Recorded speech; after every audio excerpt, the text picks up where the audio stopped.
सुप्रभात मेरे प्यारे बच्चों, आपका मेरे channel study with Mrs Poonam पर आपका स्वागत है। आज हम कक्षा 11 हिंदी सूरदास जी के भ्रमर गीत का अध्ययन करेंगे।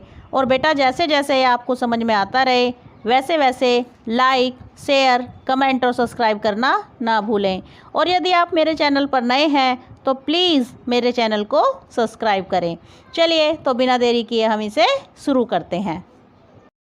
भ्रमर गीत। उद्धव मोही ब्रज बिसरत नाही, हंस सुता की सुंदर कगरी, अरुकुंजन की छाही, वे सुर भी वे बच्छ दोहिनी, खरिक दुहावन जाही, ग्वाल बाल मिली करत कुलाहल, नाचत गही गही बाही। यह मथुरा कंचन की नगरी, मणि मुक्ताहल जाही, जबहि सुरति आवति वा सुख की, जिय उमगत तन नाही।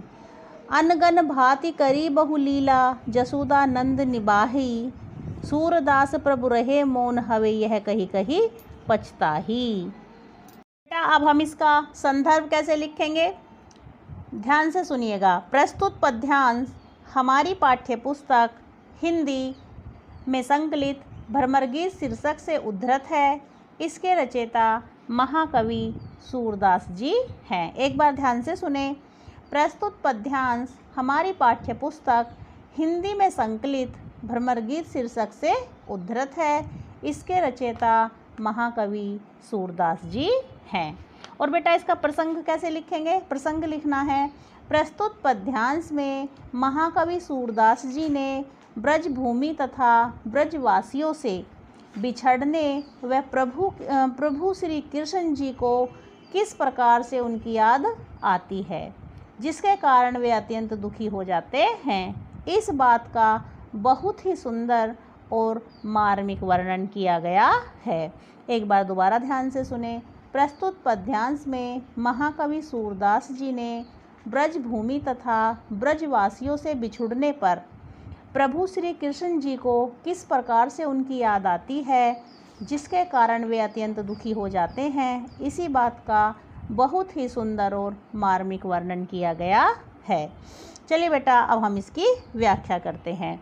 उद्धव मोही ब्रज बिसरत नाही। यहाँ पे श्री कृष्ण जी उद्धव जी से कहते हैं कि हे उद्धव जी, उद्धव मोही ब्रज बिसरत नाही। अब यहाँ पे श्री कृष्ण जी उद्धव जी से कहते हैं कि हे उद्धव जी, मुझे ब्रज की बहुत याद आती है, मैं उसे भूल नहीं पा रहा हूँ। बिसरत माने होता है बेटा भूल जाना, मैं उसे भूल नहीं पा रहा हूँ। हंस सुता की सुंदर कगरी। अब वो कहते हैं यमुना नदी का सुंदर किनारा, और अरुकुंजन की छाही, और हरी भरी कुंजों की शीतल छाया। छाही का मतलब होता है बेटा छाया। वे सुरभि वे बच्छ दोहिनी। सुरभि माने होती है बेटा गाय। वे गाय के बछड़े, जहाँ पर हम खरिक दुहावन जाही, जहाँ पर हम गाय के दूध को निकालने के लिए जाते थे। अब वो क्या कहते हैं, ग्वाल बाल मिली करत कुलाहल। और वो कहते हैं वे ग्वाल बाल जिनके साथ मिलकर के सारा दिन खेला करते थे, नाचत गही गही बाही। अब वो कहते हैं और एक दूसरे की बाहों में बाहें डाल करके नाचते थे। यह मथुरा कंचन की नगरी। अब वो कहते हैं ये जो मथुरा है ये कैसी है, ये सोने की नगरी है। अब वो कहते हैं ये जो मथुरा है ये कैसी, सोने की नगरी है, लेकिन मणि मुक्ताहल जाही, यह मणि और मोतियों से भरी हुई है, लेकिन जब ही सूरति आवती व सुख की, लेकिन जब भी मुझे मेरे सखाओं की याद मुझे आती है या मुझे वहाँ की याद आती है, तो मैं जिए उमगत तन माही, मेरा जो हृदय है वो क्या है, मेरे हृदय को मेरे तन की सुध नहीं रहती है। अनगन भांति करी बहुलीला। मैंने वहाँ अनगिनत लीलाएं की हैं। जसोदा नंद निभावही। और मैंने क्या किया, बहुत सारी मैंने वहाँ पे लीलाएं की, और यशोदा मैया और नंद बाबा के यहाँ निर्वाह किया। सूरदास प्रभु रहे मौन हवे। सूरदास जी कहते हैं कि इतना कहते ही श्री कृष्ण जी मौन हो जाते हैं। यह कही कही पछताही। और वो क्या कहते हैं, हो जाते हैं और मन में पश्चाताप करने लगते हैं कि मैं ब्रज से मथुरा क्यों आया। बेटा अब आपको समझ में आ गया होगा। इसका काव्य सौंदर्य देख लेते हैं। बेटा अगर इसमें काव्य सौंदर्य की बात की जाती है तो रस वियोग श्रृंगार है, छंद गेय पद है, अलंकार अनुप्रास और पुनरोक्तिक प्रकाश है, भाषा ब्रज भाषा है, शैली मुक्त है, गुण माधुर्य है और शब्द शक्ति अभिधा एवं व्यंजना है। बिनु गोपाल बैरिन भई कुंजे, तब वे लता लगती तन शीतल, अब भई विषम ज्वाल की पुंजे। वृथा बहती जमुना खग बोलत, वृथा कमल फूलनी अली गुंजे, पवन पान घनसार संजीवन, दधि सुत करनी भानु भई भुंजे। यह उद्धव कहियो माधो सो, मदन मारी की नहीं हम लुंजे, सूरदास प्रभु तुम्हारे दरस को, मग जोवत अखियाँ भई छुंजे। बेटा इसका संदर्भ तो जो पहले वाले में था सेम ही रहेगा। अब हम इसका प्रसंग कैसे लिखेंगे। प्रसंग हमें लिखना है, प्रस्तुत पद्यांश में महाकवि सूरदास जी ने श्री कृष्ण की अनुपस्थिति में गोपियों की विरह दशा का बहुत ही सुंदर वर्णन करते हुए बताया है कि जो वस्तुएं प्रभु श्री कृष्ण की उपस्थिति में उन्हें आनंद प्रदान करती थीं, वही वस्तुएं उनकी अनुपस्थिति में कष्ट देने वाली हो गई हैं। एक बार ध्यान से सुने। प्रस्तुत पद्यांश में महाकवि सूरदास जी ने श्री कृष्ण की अनुपस्थिति में गोपियों की विरह दशा का बहुत ही सुंदर वर्णन करते हुए बताया है कि जो वस्तुएं प्रभु श्री कृष्ण की उपस्थिति में उन्हें आनंद प्रदान करती थीं, वही वस्तुएं उनकी अनुपस्थिति में कष्ट देने वाली हो गई हैं। बेटा अब हम इसकी व्याख्या करेंगे। बिनु गोपाल बैरिन भई कुंजे, अब वो क्या कहते हैं, वो कह रही हैं कि श्री कृष्ण के बिना ये जो कुंजे हैं, मतलब ये जो लता हैं, ये शत्रु के समान हो गई हैं। क्या कहती हैं, बिनु गोपाल बैरिन भई कुंजे, श्री कृष्ण के बिना ये लता क्या हो गई है, ये लता शत्रु के समान हो गई हैं।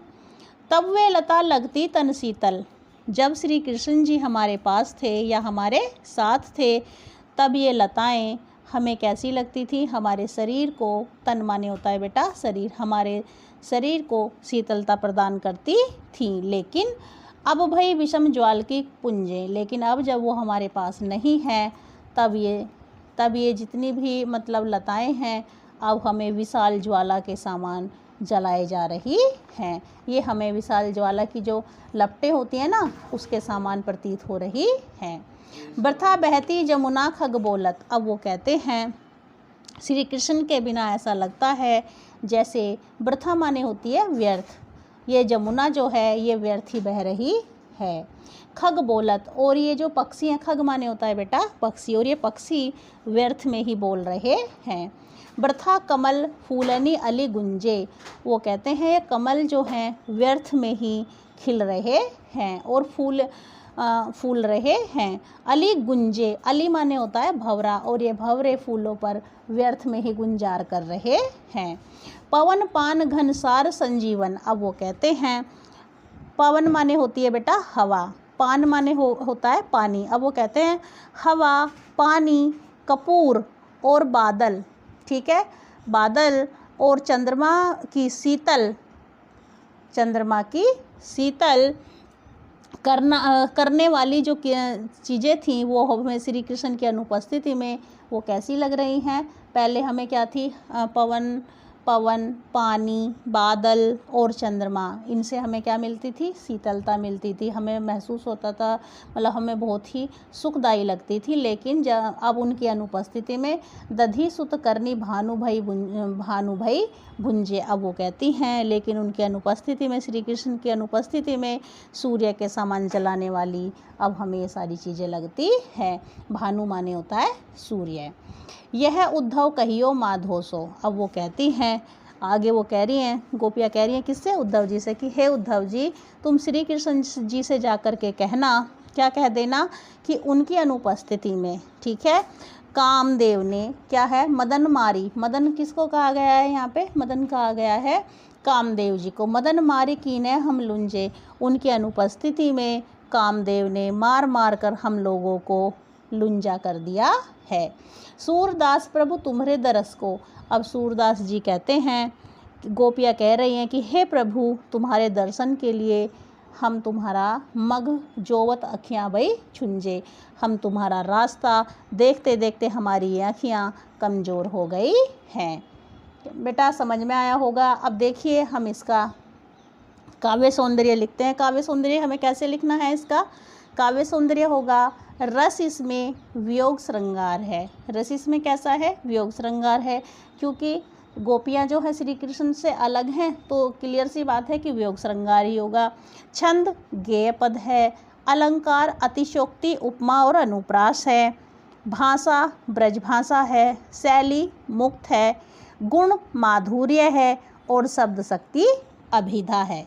हमारे हरिहारिल की लकड़ी, मन क्रम वचन नंद नंदन उर, यह दृढ़ करी पकड़ी, जागत सोवत स्वप्न दिवस निसी, कान्हा कान्हा जकरी, सुनत जोग लागत है ऐसो, जो करुई ककरी, सू तो व्याधि हमको ले आए, देखी सुनी न करी, यह तो सुर तिन्ही ले सौंपो, जिनके मन चकरी। इसमें प्रसंग कैसे लिखना है? प्रस्तुत पद्यांश में उद्धव द्वारा गोपियों को निर्गुण ब्रह्म का ज्ञान देने पर गोपियों द्वारा श्री कृष्ण के प्रति अनन्य प्रेम तथा निर्गुण ब्रह्म को अस्वीकार करने का बहुत ही सुंदर वर्णन किया गया है। एक बार और ध्यान से सुन लीजिए।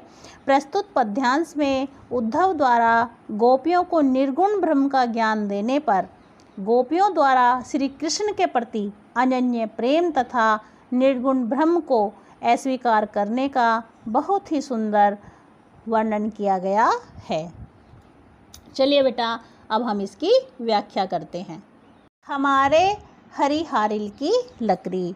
अब गोपियाँ क्या कह रही हैं? हे उद्धव हमारे श्री कृष्ण हम गोपियों के लिए हारिल पक्षी की लकड़ी के समान हैं। क्या कहती हैं? हे उद्धव हमारे श्री कृष्ण हम गोपियों के लिए हारिल पक्षी की लकड़ी के समान हैं। मन क्रम वचन नंद नंदन उर, वो कहती हैं, वो किस प्रकार से कहती हैं? फिर समझा रही हैं उद्धव जी को। अर्थात क्या कहती हैं? जिस प्रकार से हारिल पक्षी लकड़ी के टुकड़े को पंजे से पकड़े रहता है और पल भर भी उसे अलग नहीं होने देता, उसी प्रकार हम भी अपने प्रभु श्री कृष्ण को छोड़कर पल भर के लिए भी अलग नहीं हो सकती हैं। क्या समझाया इसमें? इस लाइन में हमारे हरिहारिल की लकड़ी, इसमें क्या समझा रही हैं? अब गोपियाँ उद्धव जी से कहती हैं कि हे उद्धव जी हमारे श्री कृष्ण हम गोपियों के लिए हारिल पक्षी की लकड़ी के समान हैं। ठीक है, क्या कहती हैं? हारिल पक्षी की लकड़ी के समान है। अर्थात जिस प्रकार एक हारिल पक्षी लकड़ी के टुकड़े को पंजे से पकड़े रहता है और पल भर भी उसे अपने से अलग नहीं करता है, उसी प्रकार हम भी अपने प्रभु श्री कृष्ण को छोड़कर पल भर के लिए भी अलग नहीं हो सकती हैं। मन क्रम वचन नंद नंदन उर, वो कहती हैं इस प्रकार हम मन से क्रम से वचन से, वचन मतलब वाणी से अपने प्रभु श्री कृष्ण के हृदय में मजबूती से पकड़े रखा है। मतलब हमने क्या किया है? इस प्रकार हम गोपियों ने श्री कृष्ण को मन से, क्रम से, वचन से अपने प्रभु श्री कृष्ण को हृदय में मजबूती से पकड़ रखा है। उर माने होता है बेटा हृदय। यह दृढ़ करी पकड़ी, दृढ़ता से बहुत ही मजबूती के साथ पकड़ रखा है। जागत सोवत स्वप्न दिवस निसी, अब वो कहती हैं कि हे उद्धव अब हम क्या करती हैं? हम चाहे जागें चाहे सोएं चाहे स्वप्न में हो, रात दिन, दिवस माने होती है बेटा दिन और निसी माने होती है रात, हम रात दिन कान्हा कान्हा जकरी, हम कान्हा कान्हा के नाम की ही रट लगाए रखती हैं, उनका ही नाम का हम जाप करती हैं। सुनत जोग लागत है ऐसो, अब वो कहती हैं हे उद्धव तुम्हारे योग ज्ञान को सुनकर तो हमें ऐसा लगता है जैसे हमने जो कड़वी ककड़ी, जैसे ही हमने कड़वी ककड़ी को चख लिया हो। कहने का तात्पर्य ये है, जिस प्रकार कड़वी ककड़ी को चखने से मुंह का स्वाद खराब हो जाता है, उसी प्रकार से तुम्हारे इस योग ज्ञान ने हमारे मन के स्वाद को खराब कर दिया है। अब वो कहती हैं, सू तो व्याधि हमको ले आए। अब वो कहते हैं कि हे उद्धव, तुम तो हम गोपियों के लिए योग ज्ञान लेकर आए हो, ठीक है, तुम तो हम गोपियों के लिए यह योग ज्ञान लेकर के आए हो, देखी सुनी न करी, जिसे ना ही तो हमने कभी देखा है और ना ही हमने सुना है और ना ही कभी हमने इसे अनुभव किया है। यह तो सुर तिन्हीं ले सौंपो। अब वो कहती हैं, हे सूरदास जी कह रहे हैं, गोपियाँ कहती हैं कि हे उद्धव जी, इसे तो इस ज्ञान को तो आप उन्हें ले जा कर के सौंप दो जिनका मन चक्री के समान अस्थिर है। हमारा मन तो हमारे श्री कृष्ण में लगा हुआ है, तुम्हारा ज्ञान हमारे किसी भी काम का नहीं है। बेटा, अगर इसमें काव्य सौंदर्य की बात की जाती है तो इसमें रस वियोग श्रृंगार है, छंद गेय पद है, अलंकार अनुप्रास एवं रूपक है, भाषा ब्रज भाषा है, शैली मुक्तक है, गुण माधुर्य है, शब्द शक्ति लक्षणा है। उद्धव जोग जोग हम नाही, अबला सार ज्ञान कह जाने, कैसे ध्यान धराही। तेई मुंदन नैन कहत हो, हरि मूरति जिन माही, ऐसी कथा कपट सी मधुकर, हम ते सुनी न जाही। श्रवण चिरी सिर जटा बांधुहु, ये दुख कौन समाही, चंदन तजी अंग भसम, बतावत बिरह अनल अति दाही। जोगी भ्रमत जाही लगी भूले, सो तो है अपमाही, सूर श्याम ते न्यारी न पल छिन। इसका प्रसंग कैसे लिखेंगे? प्रसंग हमें लिखना है, प्रस्तुत पद्यांश में उद्धव द्वारा गोपियों को योग ज्ञान की शिक्षा ग्रहण करने के लिए कहने पर गोपियों द्वारा विभिन्न तरीकों के द्वारा स्वयं को योग ज्ञान के योग्य न होने का बहुत ही सुंदर चित्रण किया गया है। एक बार दोबारा ध्यान से सुने। प्रस्तुत पद्यांश में उद्धव द्वारा गोपियों को योग ज्ञान की शिक्षा ग्रहण करने के लिए कहने पर गोपियों द्वारा विभिन्न तरीकों के द्वारा स्वयं को योग ज्ञान के योग्य न होने का बहुत ही सुंदर चित्रण किया गया है। चलिए बेटा, अब हम इसकी व्याख्या करते हैं। उद्धव जोग जोग हम नाही। अब वो गोपियाँ कहती हैं, हे उद्धव, हम गोपियाँ तुम्हारे योग को ग्रहण करने के योग्य नहीं हैं। अबला सार ज्ञान कहाँ जाने। वो कहती हैं, हम अबला गोपियाँ निर्गुण ब्रह्म के महत्व को कैसे जान सकती हैं, कैसे ध्यान धराही और उसका ध्यान कैसे धर सकती हैं, क्योंकि तुम्हारे निर्गुण ब्रह्म का न तो कोई रंग है और न ही कोई रूप है। तेई मुंदन नैन कहत हो। हे उद्धव जी, तुम हमारी उन आँखों को बंद करने के लिए कहते हो। मुंदन का मतलब होता है बेटा बंद करना। हे उद्धव जी, तुम हमारी उन आँखों को बंद करने के लिए कहते हो। हरि सुमिरत जिन माही, जिसमें क्या है, जिसमें जिन आँखों में हमारे श्री कृष्ण की छवि बसी हुई है। एक बार दोबारा समझ लीजिए। तेई मुंदन नैन कहत हो। हे उद्धव जी, तुम उन आँखों को बंद करने के लिए कह रहे हो जिन आँखों में हमारे प्रभु श्री कृष्ण की मूरत बसी हुई है। ऐसी कथा कपट की मधुकर। अब वो कहते हैं, हे उद्धव जी, तुम्हारी ऐसी छल कपट वाली बातें सुन करके या कहानी सुन करके हम ते सुनी न जाही। तुम्हारी ये जो छल कपट वाली बातें हैं ये हमसे सुनी नहीं जाती हैं या हम इन्हें सुन नहीं सकते हैं। श्रवण चीर सिर जटा बंधा हो। हे उद्धव, तुम हमें क्या कह रहे हो?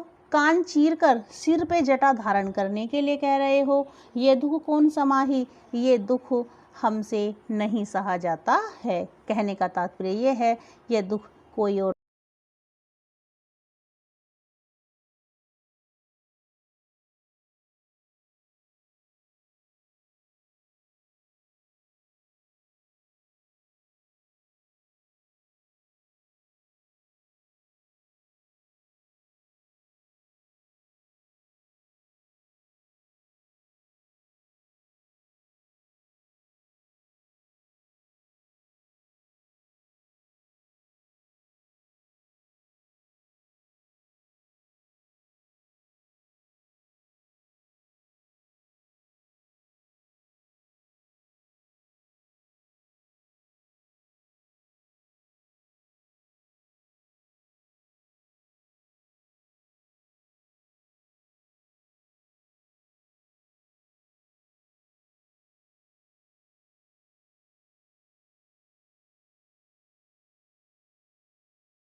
लरिकाई को प्रेम कहो अली कैसे छूटत।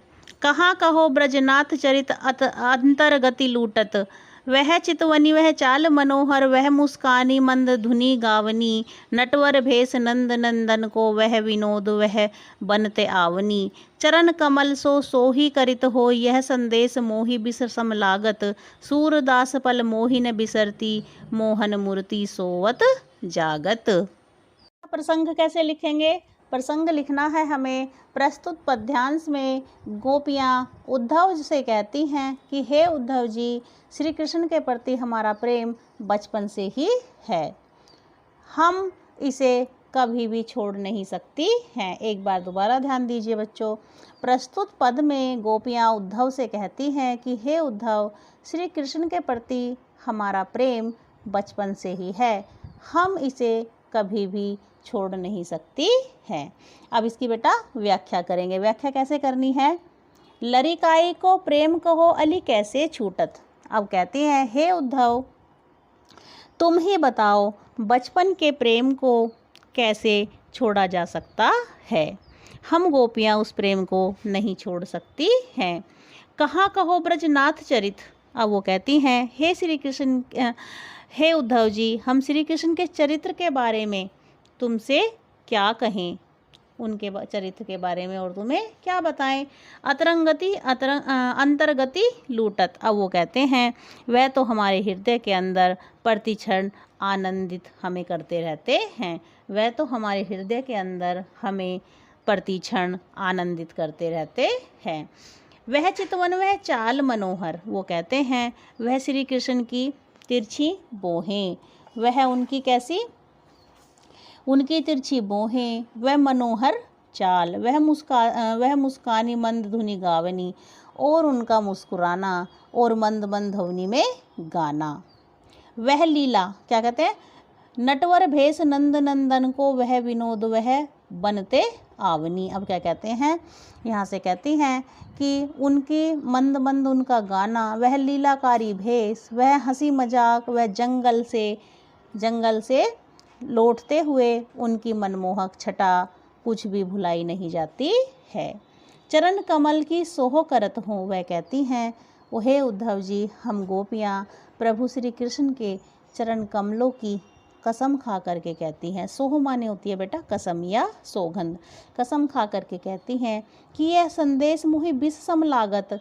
हे उद्धव जी, ये जो आप हमारे लिए निर्गुण ब्रह्म का जो संदेश हमारे लिए लेकर आए हो, यह हमें जहर के समान लगता है।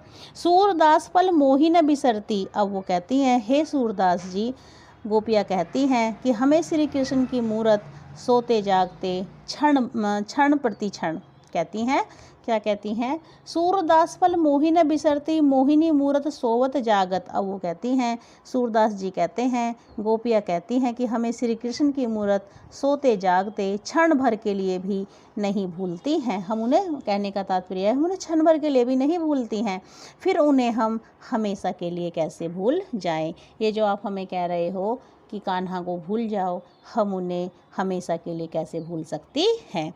बेटा यदि इसमें काव्य सौंदर्य की बात आती है तो हमें काव्य सौंदर्य किस तरीके से लिखना है। बेटा इसमें रस शांत है, छंद गेय पद है, अलंकार अनुप्रास और रूपक है। ठीक है, भाषा ब्रज भाषा है, शैली मुक्त है, गुण माधुर्य है, शब्द शक्ति अभिधा और व्यंजना है। अच्छा बेटा 11वीं क्लास, अब मेरी बात को आप ध्यान से सुने। आपका चैप्टर 2 सूरदास है, उसमें जो भ्रमर गीत है, उसके भ्रमर गीत में आपके 9 पद हैं। ठीक है, जिसमें से 5 मैंने आज आपको पढ़ा दिए हैं, बाकी के 4 बचते हैं और भ्रमर गीत के क्वेश्चन आंसर बचते हैं। भ्रमर गीत के क्वेश्चन आंसर और ये 4 पद मैं आपको नेक्स्ट वीडियो में डाल दूंगी। लेकिन आज आपको पढ़ने के बाद कैसा लगा प्लीज़ कमेंट बॉक्स में ज़रूर लिखें। धन्यवाद।